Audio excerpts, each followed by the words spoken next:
have a dog ear when you cover a flap. Dog ear, okay?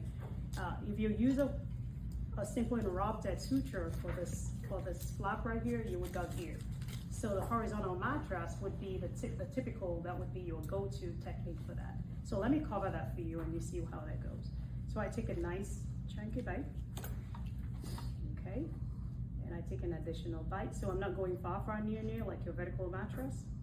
I'm gonna pull through till I have a 1-inch tail, like so. I'm gonna reload my needle.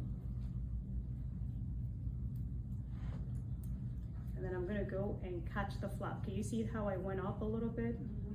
Okay, so I just went up. So the configuration for the horizontal mattress is an H configuration. So we see how I cut the flap just at the very tip, and then I'm gonna exit on the opposite side. And so I will pull through, and I want for you to see what happens when I instrument tie. So 1, 2.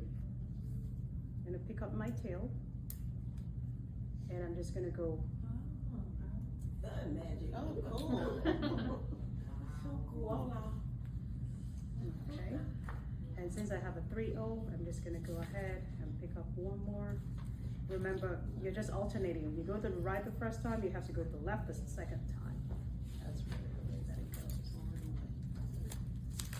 Okay. And once you're done, you're just gonna go ahead and trim.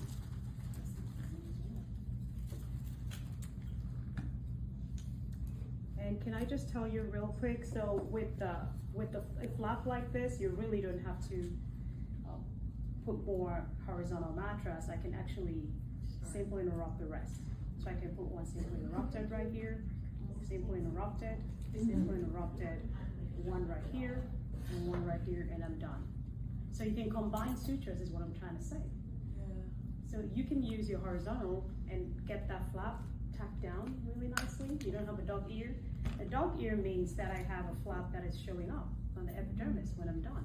You don't want that.